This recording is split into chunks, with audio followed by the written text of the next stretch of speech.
Okay, I know a couple of folks will be joining us as we go, but I want to dive in because we have so much to cover. What I would say is this is a webinar that really represents both the data of what happened and the commentary and human of what happened. So what we're doing is this is the last in a series of webinars we've done this spring, all about this college admission season for the high school class of 2025. The first three are available on our YouTube channel for videos. We just want to welcome you. Lisa and I are going to take you through the webinar. Our beloved colleague, Delora, is on to handle the Q&A for this.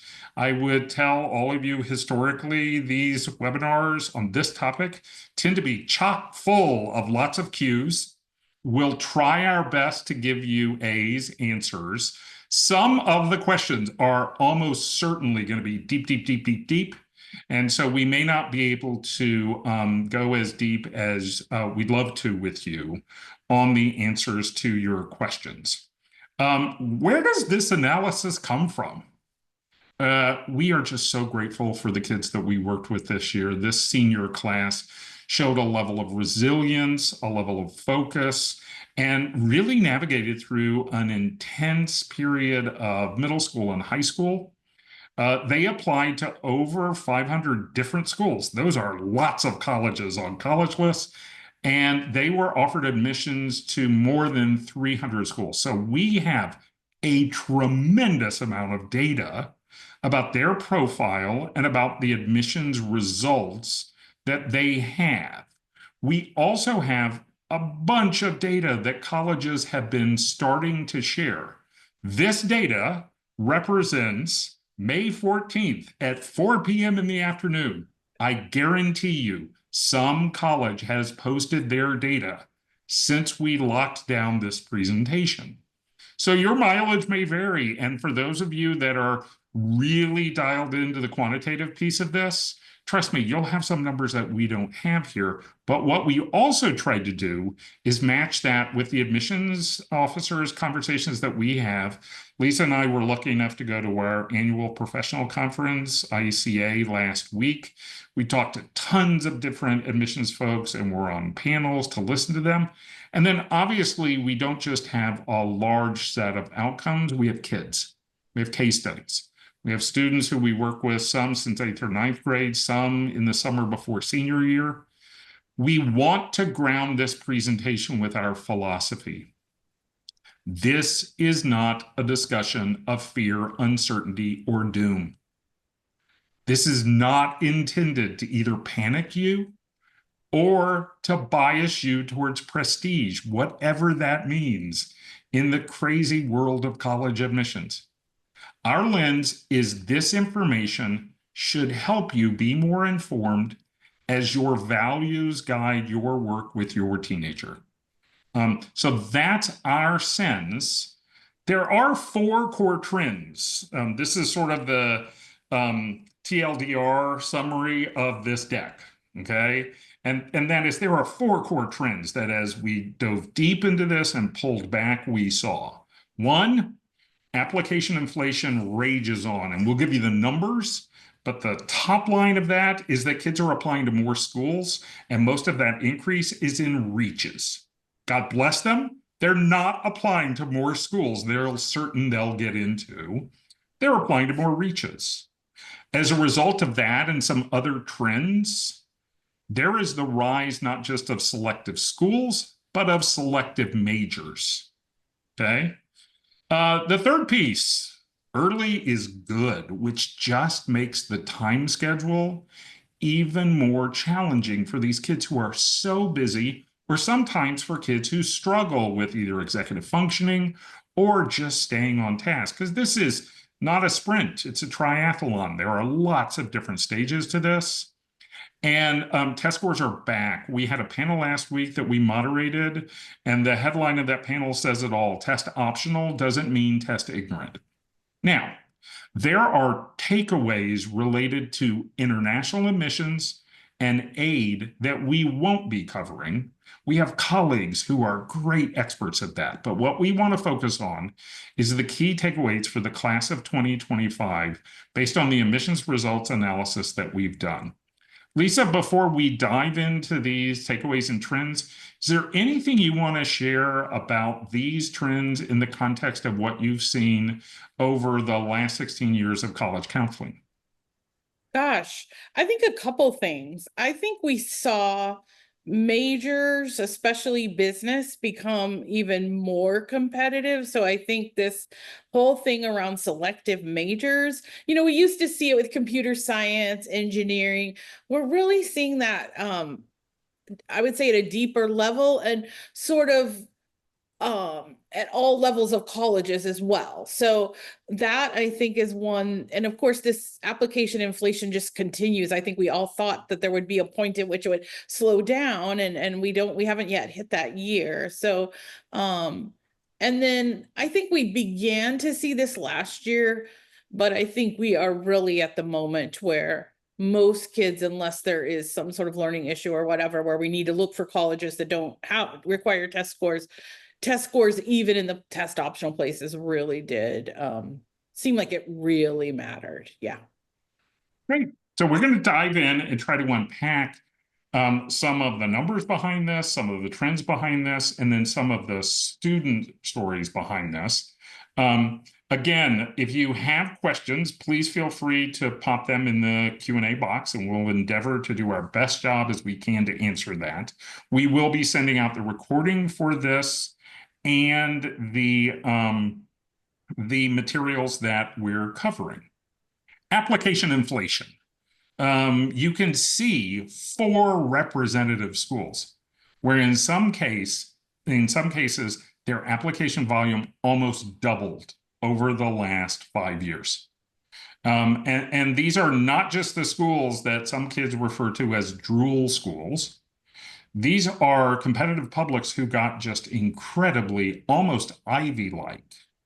The number of students that apply to more than 10 schools is 1 in 5 this year. In 2021, 10% of kids applied to more than 10 schools. And again, that growth is in reach schools. As a result, we're seeing schools like Georgia Tech, like Northeastern, like UT, that are having to triage applications before they even have the people to read. They just are so inundated with applications. Some schools, like Northeastern, have added alternate start programs where a student either starts in the spring or they start in another campus. Those of you in Texas are familiar with the CAP program. They're really trying to handle this ongoing surge. Some schools are responding to application inflation by capping their incoming class. Texas A&M University announced that. And what I would say very, very directly for the moms and dads on this Zoom, broad, unfocused lists just create more applications, which make outcomes really frustrating. So this time of the year with our juniors, soon to be rising seniors, we are really helping them sort out what are the schools I want to apply to, and how does that match with what I want my college experience to be like? Lisa, you've seen this continued application inflation spike. What did you see in terms of how that impacted kids and parents? I think one of the things we saw is just unpredictability. So I think that it was because when we get this large volume of applications, it just skews being able to predict what's going to happen. So that I think then sort of feeds into the more applications every year because it gets more. So I would say we saw good surprises on the positive side and surprises on the negative side, both. And so that just makes it more challenging when you're trying to create a list that's going to work for a student, when we've sort of gotten into this sort of unknown territory of just less predictable than I would say it has been in the past. And I would say this year was especially that way.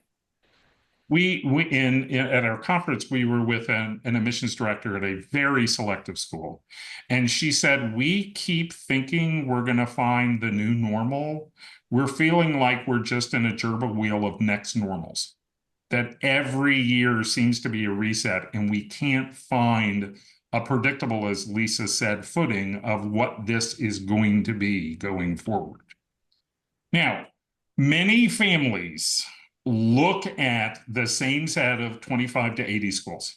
If you go into coffee shops or happy hours or gatherings, they oftentimes are the only schools that kids and parents will talk about. And in fact, sometimes that is the beginning and end of what people think about college admissions. And as I joke with kids, look, I like going to the most expensive restaurant in town as well, but it's not how I can figure out a healthy diet. Okay. That being said, if you zoom into the most competitive colleges, okay, there are currently 25 schools with admissions rates below 10%, and there are 80 schools with admissions rates below 25%. That growth just in the last 4 years has been significant. Those schools as a group have seen applications increase by 35% in 5 years. If you take the rest of the schools and you look at their application growth, it's been traditionally over the last 4 years in the 3 to 6% increase. So you've really seen this. And as a result, 85 to 90% of the applicants fit the school's profile. So they start the admissions read by saying, we have more great kids than we have seats for. I think one of the things that we've seen is that at many schools, if you're an out-of-state applicant, those schools almost behave like an Ivy. UVA, North Carolina, Cal, UCLA. If you're out of state applying to UT Austin, some of those schools' out-of-state admit rates are lower than Ivy League schools.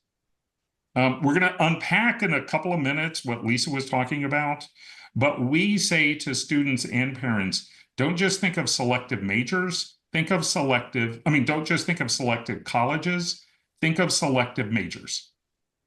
God bless that student who wants to be a computer science major at MIT or UCLA or UT, because we have, over the last several years, had students who are admitted to Ivies who were not admitted to computer science at a school like UT.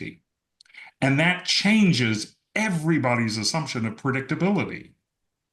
As a result, at these selective majors, many kids begin their planning and their activities as early as 9th grade.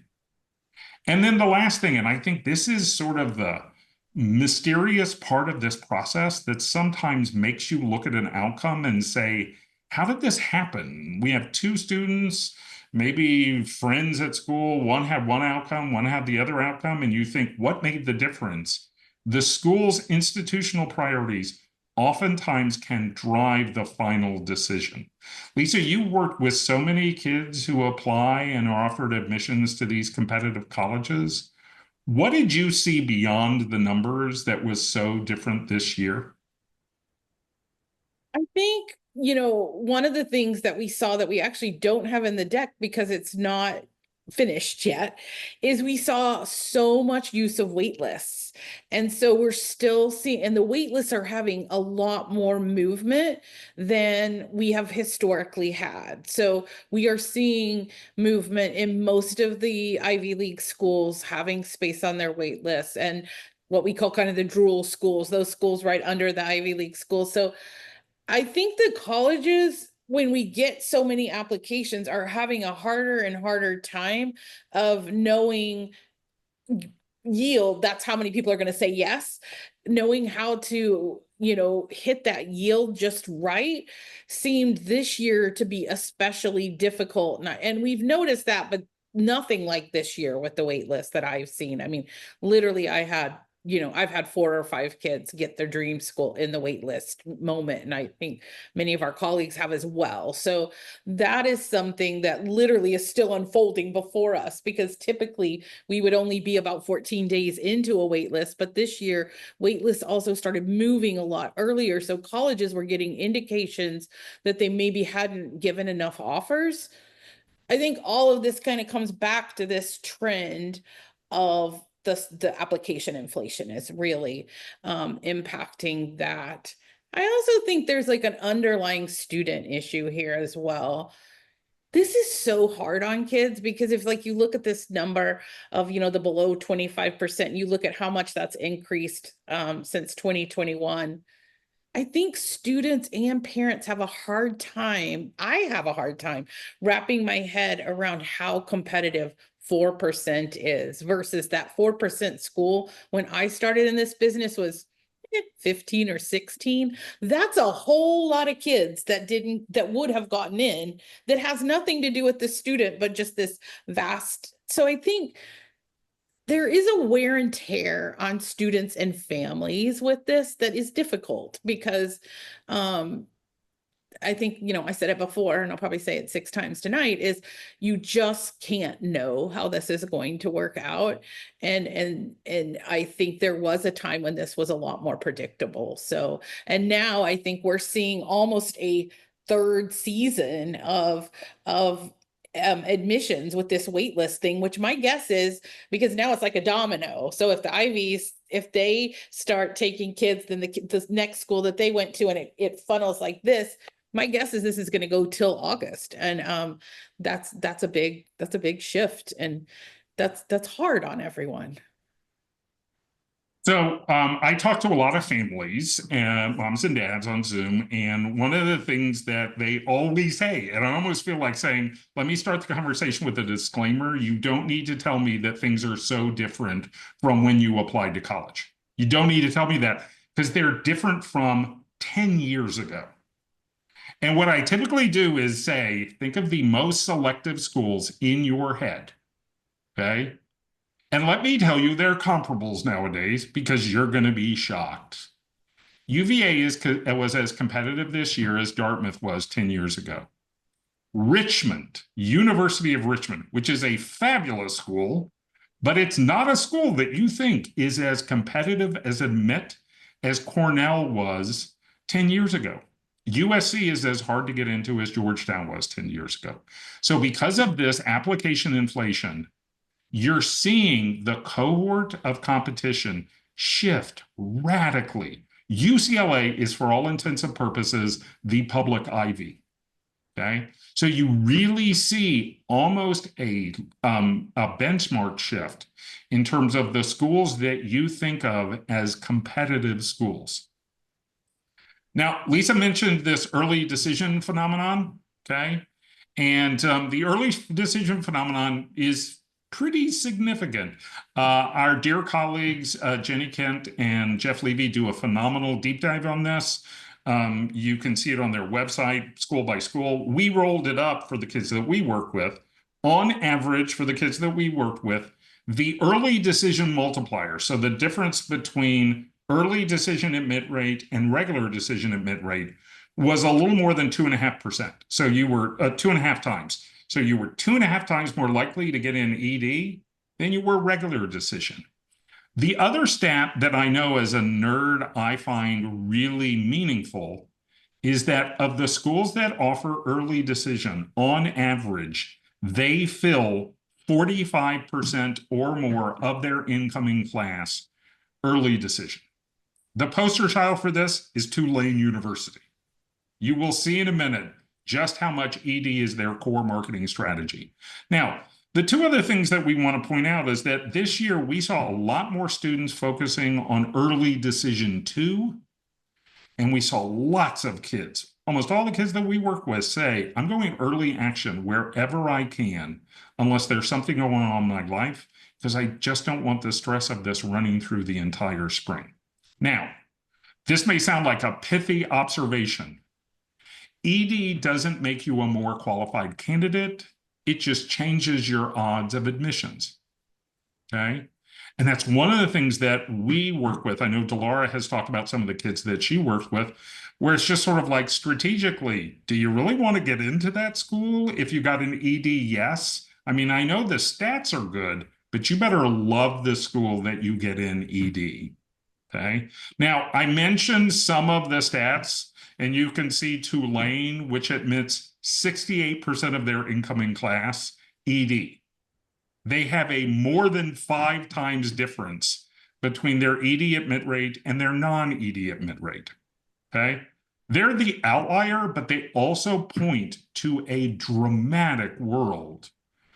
Our philosophy is that if ED makes sense, talk about it. Don't talk about it at the beginning of junior year. Figure out what you love in your schools, but also be careful about early decision purely as a strategic choice, absent understanding what the college experience the student wants.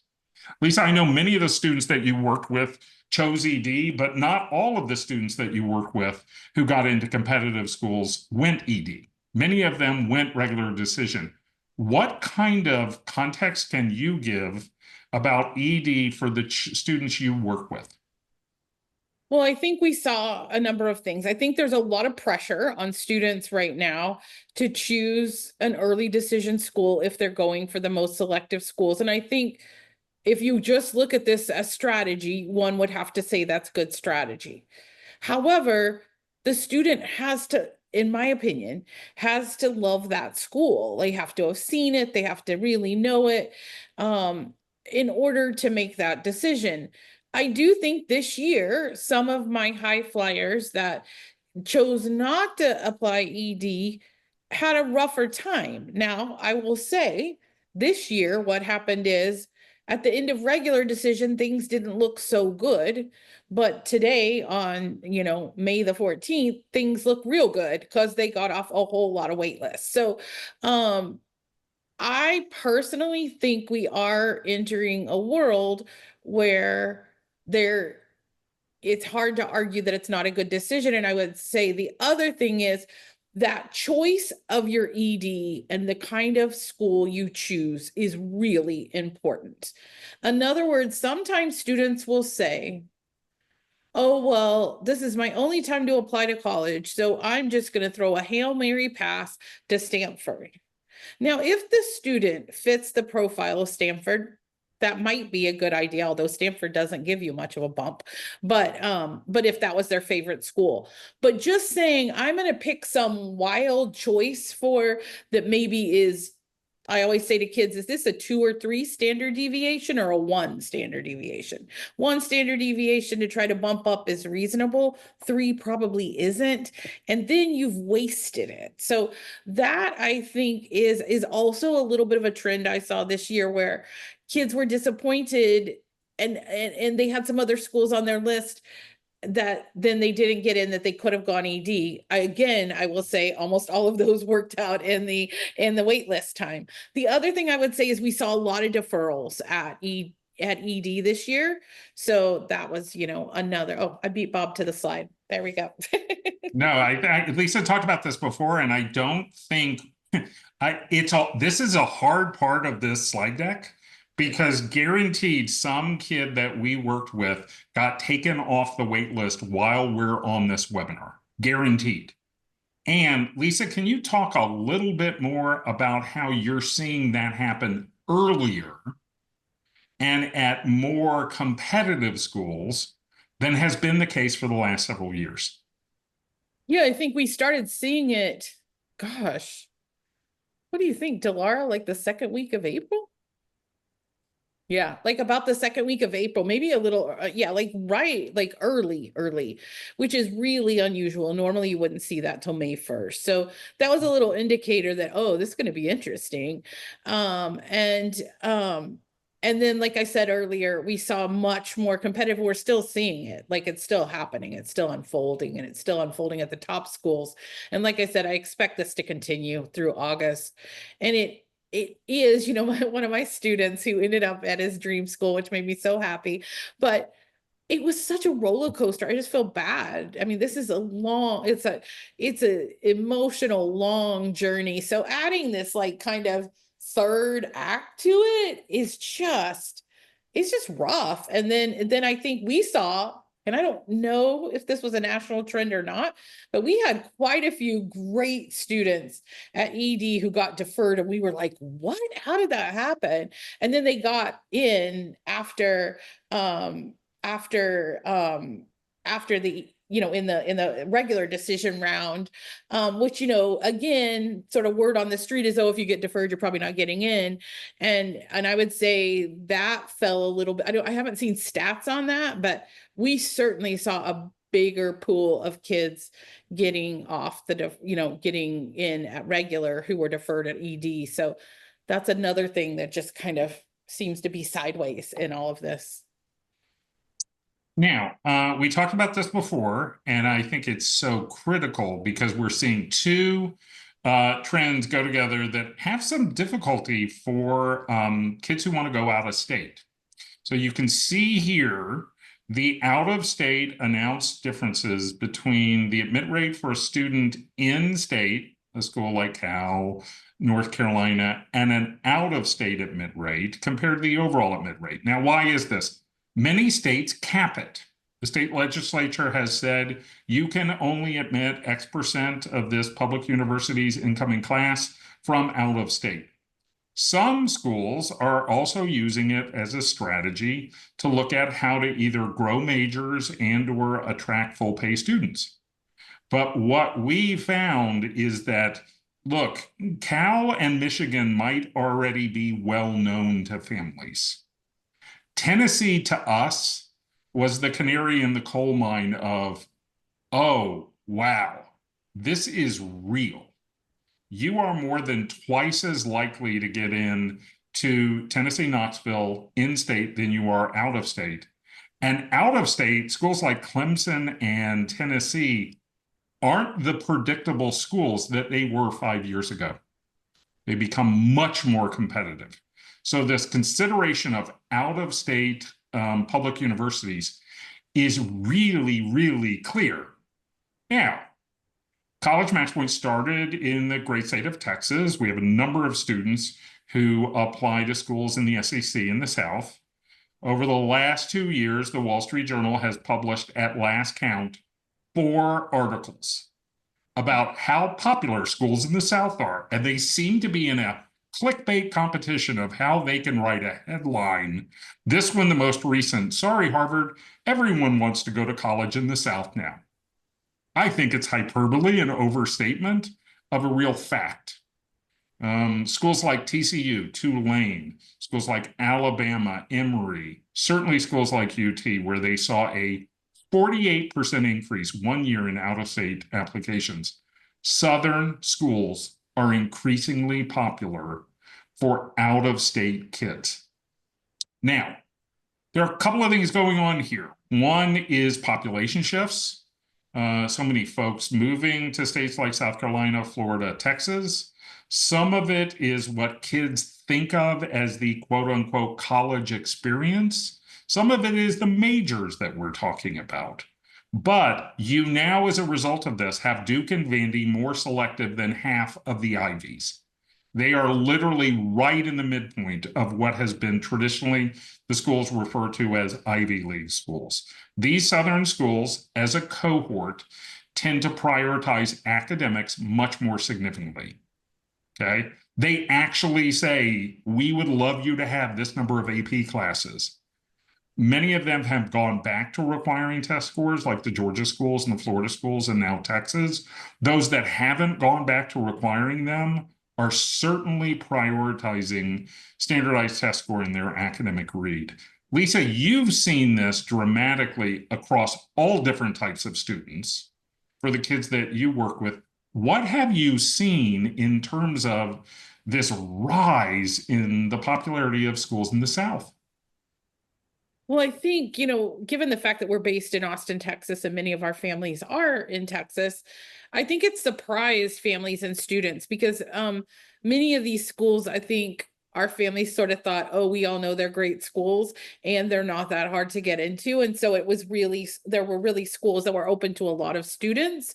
And I think that that's really shifted, so that again, it just like in making a list, we have to go broader and broader, because really now, we were, Texas going to southern schools not really far, but the Northeast and California both have a huge migration also to the southern schools. So our kids are now competing with people from all over the country, whereas it used to be like more regional. So I think that has sort of happened faster than I would have imagined. I think Tennessee, once the football got good, everything, it went like way down fast, which is a trend.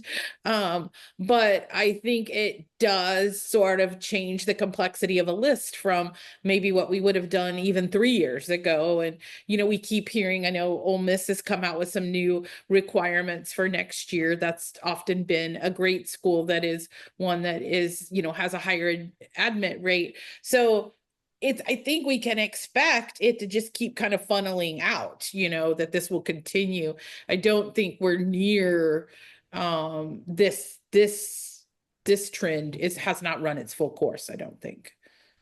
Lisa, can you speak to this issue around AP courses? It seems Sure. like many of these Southern schools place a very clear and almost transparent priority on students that have completed AP classes.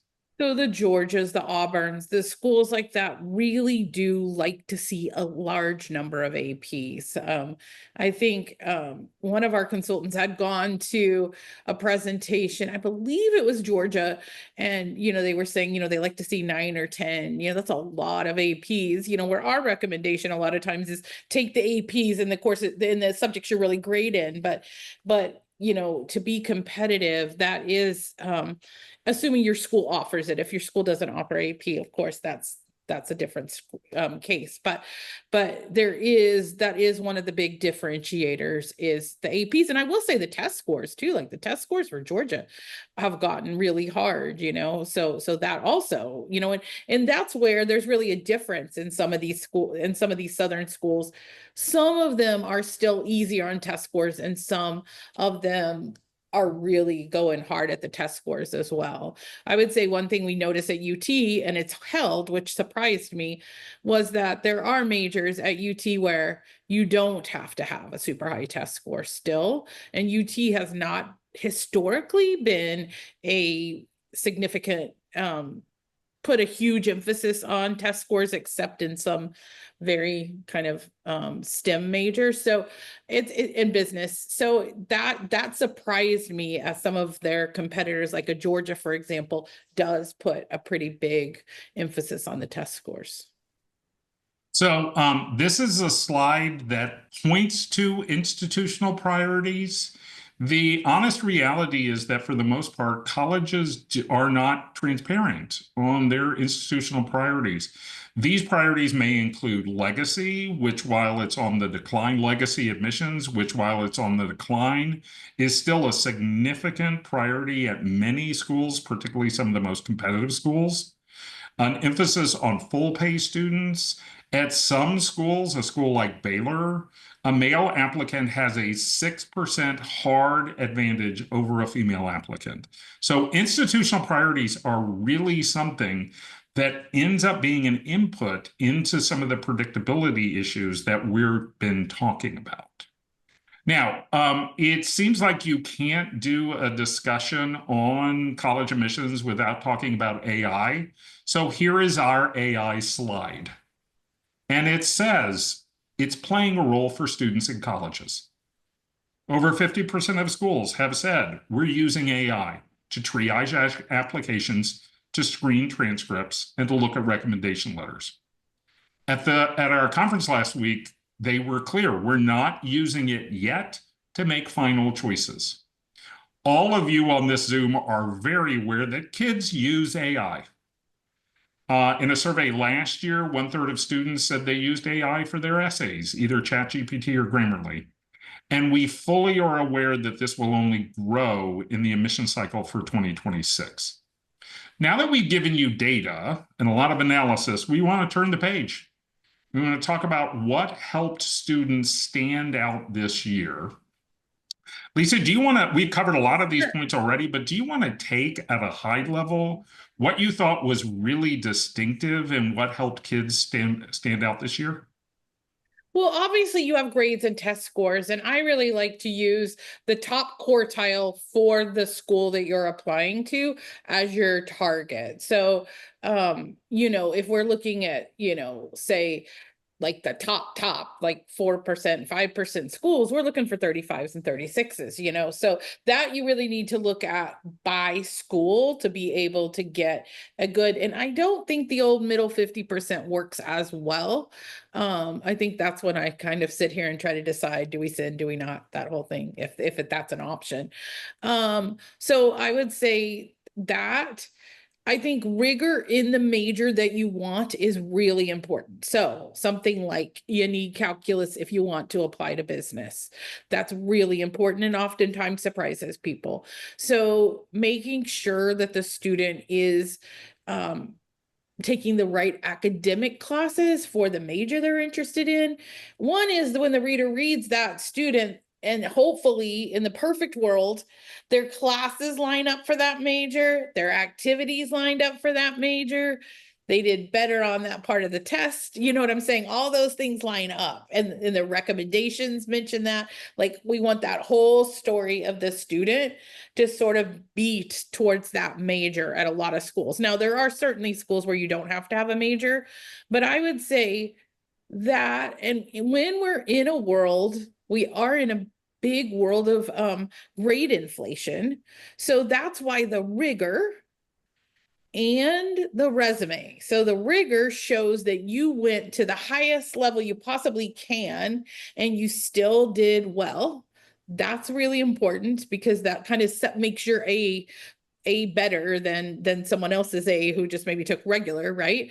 And then the other thing is that I think we're seeing students standing out with their resumes and their essays are really ways to show authenticity and who they are. I think it's really, I mean, we hear from the colleges, this has become incredibly challenging for colleges to differentiate students at this point. So I think you have the baseline where, of course, none of them say it, but they have, a general idea. So if you look at the transcript and the rigor, that's your foundation, right? You've got to have that. And colleges are looking at this in context. So they're not looking at, if your school doesn't offer something, that's okay. I would say two places where I think post-pandemic colleges are looking more at for really selective schools is languages and math. So those two where kids like to kind of try to slice it off a little bit. Now, if you're not applying to the most selective schools, you can certainly get away with, kind of depends what school you're applying to. But I think that that's really important. The AP versus dual enrollment, or what we sometimes have on-ramps here in Austin. I think that this colleges definitely prefer the APs. And then again, that academic rigor in the major, super, super, super important for the student to stand out for the major, especially if they're going for a selective major. Lisa, this is a traditional question on this webinar. The AP versus IB question. What are you seeing in terms of colleges? Well, I think IB is considered, it's a worldwide education. And I think it is considered the highest level of curriculum offered at a high school level. So if your school offers IB, I think that IB and AP are really two very different teaching styles, right? So I think you have to know yourself, or the parent has to know how the student learns to make sure that an IB curriculum is going to match for their student. I think we get a fair amount of kids who start IB thinking they're going to do the full diploma, and then they kind of go, oh, wait a minute, no, I'm not going to do that. Like, it is really rigorous. So you do need to take that into account. And if the student is better at memorization and those kind of things, they may actually do better in AP curriculum. So, well, IB is the more rigorous. A lot of schools don't offer it, and I think we're seeing a lot of cuts in programs like that. We probably will continue to see that. So, you're certainly nothing's held against you for not having IB, because it is, not the most common type of curriculum. But I do think advanced coursework and being really strategic with your coursework. I feel like this is an area of college admissions that people sometimes don't dial into, and it's an easy low-hanging fruit because you have to go to school, so you might as well take those things that are actually going to work for you. So I think that is really, really important way to differentiate yourself. We've talked about test scores repeatedly. When we work with a student, one of the first things we do is identify the top quartile. It's different by school. Okay, we're doing this because half of the most competitive schools in the US require test scores. We're seeing that shift every day. And the bullet I would draw your attention to is that a student at UVA, which is quote unquote test optional, is almost 2.5 times more likely to get in if they submit a strong test score than if they don't submit a strong test score. Okay. And so And you really, go go ahead. ahead, finish, Bob. And so you really are seeing in our work with students a shift towards, I assume I'm taking standardized testing, and many of them starting their cycle of prep and testing in summer before junior year. That is radically different from even 3 years ago. And what I was going to say is, these schools, when they started out after COVID, test optional for a number of years, we really saw some pretty good numbers of students getting in without test scores. And we certainly saw some kids get in without test scores this year, but it's dramatically harder now. So I think we sort of in this year saw oh wow, you've got to be exceptional, to do that. And certainly there are those exceptional students who can cross that barrier, but it is a much higher bar than it was, say, 2 years ago, where those numbers would not have been that significantly different. Yeah. One other question on testing, Lisa. Can you talk a little bit, maybe for a minute, about this issue of math score, of the component score, and the role that plays at some schools versus the overall score? So I would say, because we have a lot of people from Texas, one of the things that UT does is that they are looking at the score that relates to the student's major. So for example, if a student is going to be business, they're going to be looking at the math score. If a student's going to be an English major, they're going to be looking at the English score. So reading scores. So not every school, that's sort of unusual. A lot of schools don't do that at the depth that UT does it.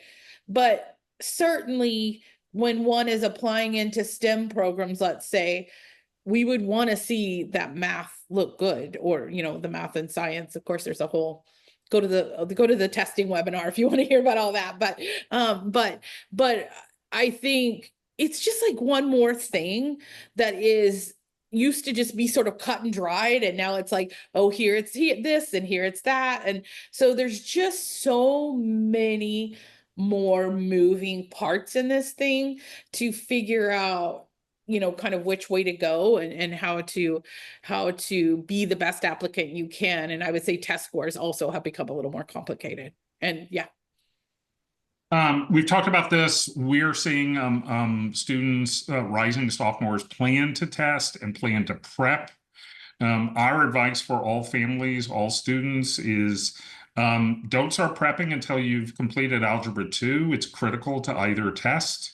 Take 2 practice tests, and then practice before you take the first test.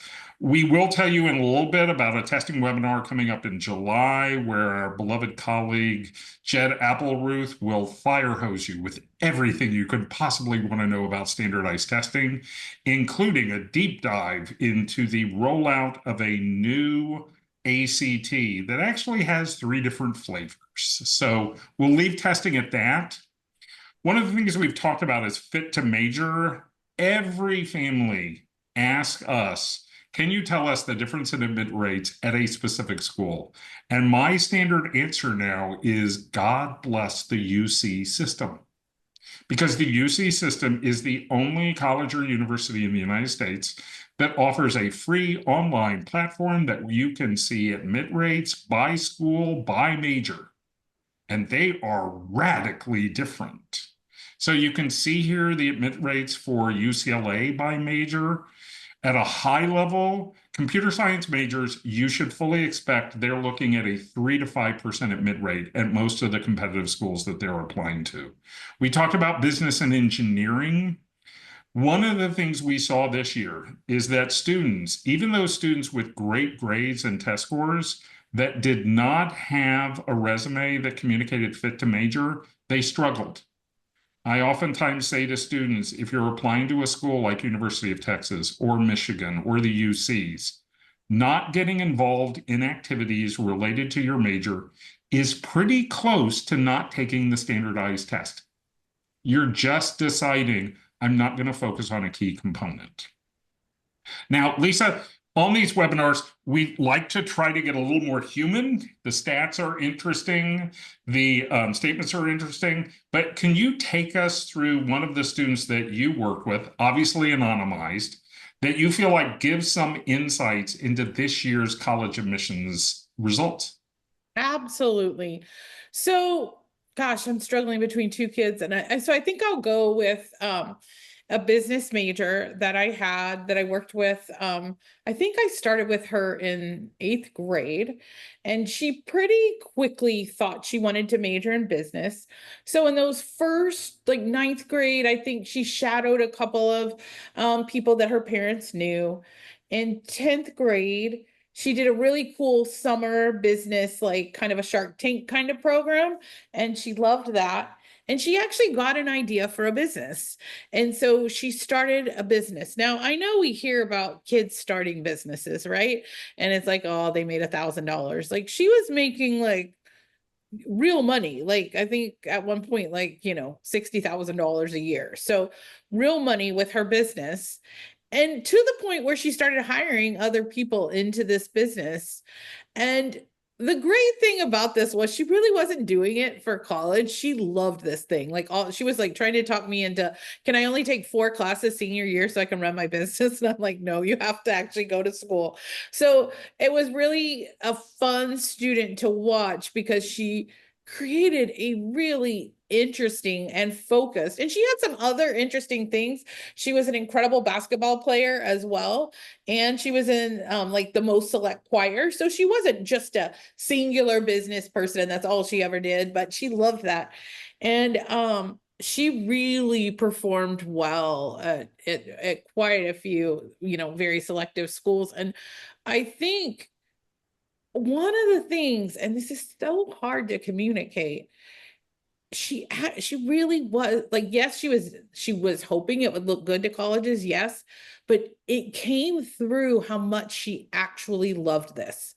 I can tell you another student that I had a year prior to that who was pre-med and had all this pretty stuff on her resume, but she had no reflection of, like, she was just kind of doing it to check it off the box. So when she went to write about it, she couldn't actually reflect on it because it wasn't meaningful to her. And I think that came through. So I think while we want to encourage students to do activity, we need to let them lead with their aptitudes and their passions, not just their passions, but also their aptitudes, in things that actually resonate with them, because otherwise, all these resumes can look so padded that the kind of truth teller is how they can write about it. Can they reflect on it? Can they really tell you why it meant something to them?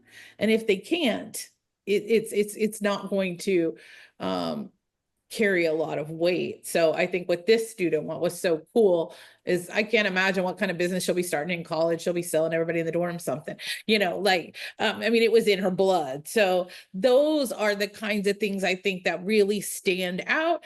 And on one hand, that's not the most unusual thing someone's ever done, or, she didn't, cure cancer, or she didn't win a national thing, but she really, I think the other thing that happens in these case studies is kids who can stick with things over time and make them grow and make them better really stands out. And so I think if I think about my students overall, those kids that find something and can grow with it, or realize they don't like something and go in another direction and be able to explain that too.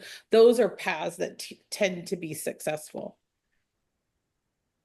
Great. So we want to end this webinar with some suggestions on what you should do over the next several months. As we said, this is a triathlon. This is not a sprint. A lot of different stages to this. And so the first thing we want to urge you to do is, at least at the beginning, drop the frame of reach, possible, match, safety. Understand that there are lots of unpredictable schools out there. And as a result, start with the student. What does she want in the classroom, on campus, in the community? Understand that if she's looking at large public universities, majors will be meaningful.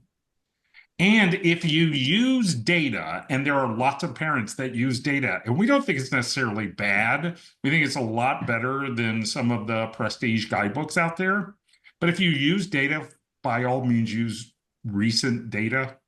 Because as we showed earlier, even 5 years ago are really different. And then I think one of the things we're learning is this idea of next normal. Expect schools to change. We had a colleague on this webinar who told us, hey, Tennessee Knoxville just updated and gave their out-of-state statistics again. This will change. Lisa, you work with so many kids and parents on the college list. This year's results, how are you seeing it influence how you're working on college lists with current sophomores and juniors?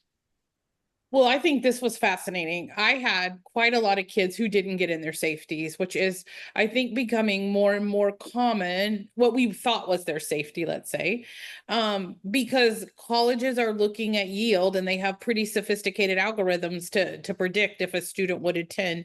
For example, that student with the 35 is blessed with the 35 and cursed with the 35, because then it tells a whole lot of colleges that they're not going to come. So I had a student this year who really wanted a college that I would say was sort of mid-range for his stats,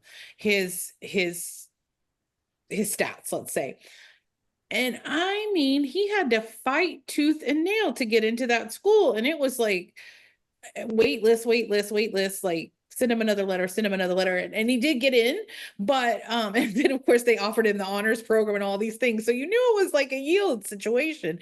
But I think that has made this really hard. So I don't think anything is safe anymore. I don't think one can so I think we know that there's a lot of unpredictable colleges with such low acceptance rates. I had this conversation with a student the other day. She said, well, wait a minute. I mean, I have perfect grades and perfect test score and this great resume, and you're still saying that. I'm like, but that isn't a shoe-in. There is no shoe-in in this. There is no certain. So I still call that school unpredictable. We want to put some schools on there that are more predictable. Sometimes that is schools that, read more straightforward. Sometimes and I do think that I hate to say this out loud, but I'm going to say it, is that for the student who is going for the highly selective school, you do have to have the larger list a lot of times to be able to get the breadth you need. And I hate that because it's too much work and all the things, but I do think that you need a significant sized list to be able to accomplish that and still have good coverage if those don't come through. So I think list is now a puzzle to me. It was always a puzzle, but it is way more of a puzzle now than it used to be, for sure. One of the things we do with a lot of kids is once they get in, we get the chance to have a little bit of perspective. And I had a student the other day who said, honestly, I didn't really enjoy the college list, and I really didn't like all the essays and applications. But the thing I liked about working with you is that you helped me have a better high school experience, because I did activities, most of them outside of school, that were related to what I wanted to do in college. And so what I would say is that one of the variables that we found that families tend to not focus on, or not focus on early enough, is connecting the students' aptitude, skills, and motivators to what they might want to be more involved in during high school, and ultimately what they might want to major in. And as many of you know on this webinar, there are many folks on this webinar that are regulars and come to many of our webinars. This is our theology.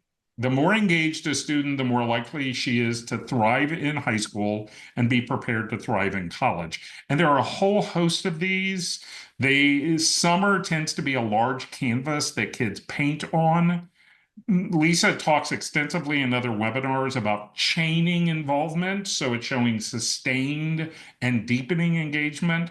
But suffice to say, this should be a priority for every student starting in ninth grade. And one thing I Now, would add to that one just quickly is, and then I'll jump into this one, is that there are students who are undecided, and there are ways to show interest in multiple things. So not every student is going to have that one interest, but they do need to show some level of curiosity, intellectual curiosity, and something that's going to relate to college and what they might be interested in. So I think that that is really, really important. This, I think, is my favorite slide of the whole slide because it is something that I love that's happening in the college process. And I really do feel like I saw it with some of my students who overperformed. One of the things that has happened in college admissions, as we do live in a divided world, and colleges are trying to bring students who are going to be able to get along with lots of different types of people. And so more than ever, that I've been doing since I've been doing this, I really do firmly believe that character and community really matter. Are you going to be a person who comes to a college campus and adds community and value to the college that's not just academic? So this is where some of those kids who have great resumes and can show a whole lot of heart will sometimes overperform. Now, when I say overperform, again, I don't mean 3 standard deviations. That's probably not happening. And but they will do a little bit of overperforming. And I feel like we had this coming, but this year I felt like I really saw this. And I personally think this is a great thing. So how to show this is anywhere from things that you do within your own family to things that you do within the community. Can you work in a group? You can show that in a team sport, but community really and character are definitely critical in this process and are being like evaluated. this is a slide that we can spend an entire next hour on, and we won't. You'll see this in the follow-up, and we're being very targeted in saying, from the minute you wrap up this webinar, here's what we would suggest rising seniors, the class of 2026, and rising juniors, the class of 2027, should prioritize. One of the things that we want to take a minute to beg is to prioritize your child's mental health.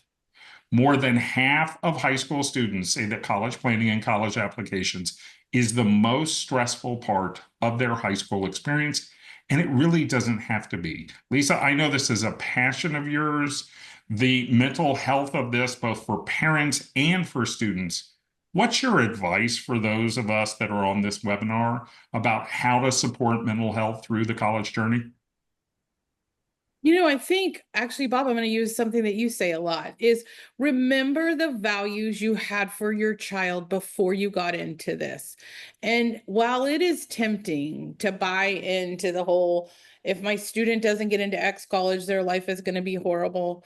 What kids do in college is what matters. And I think as a society, we've got to pull back a little bit on this pressure because some of it is really too much for kids.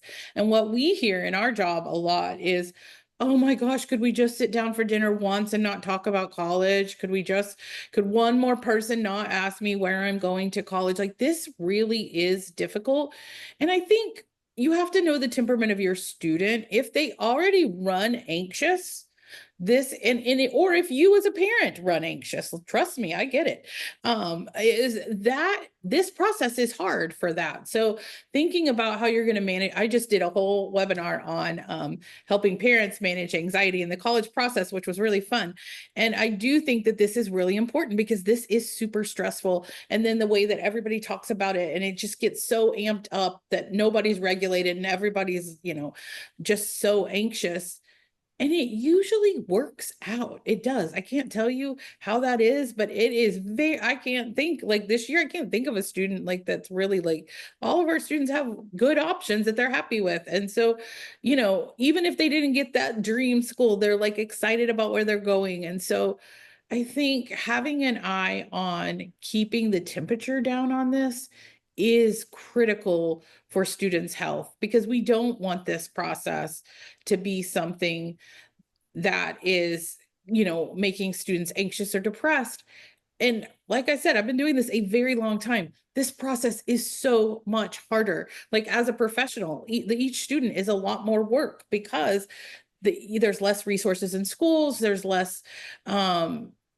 just so many factors. Everything is complicated. The test is complicated. The classes are complicated. Everything is complicated. So I do just encourage you to remember this is not the end of your child's life. This is a launch and they are going to succeed.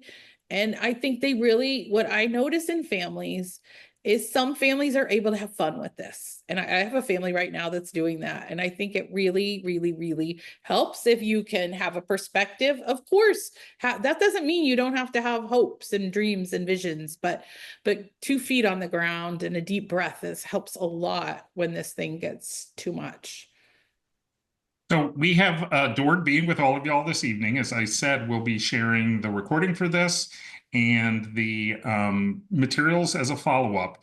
We do have 4 webinars coming up each month, starting in June, one on UT, one on testing, as we mentioned, a webinar around getting off to a great start in the fall, and then a webinar in September focused on students who have learning differences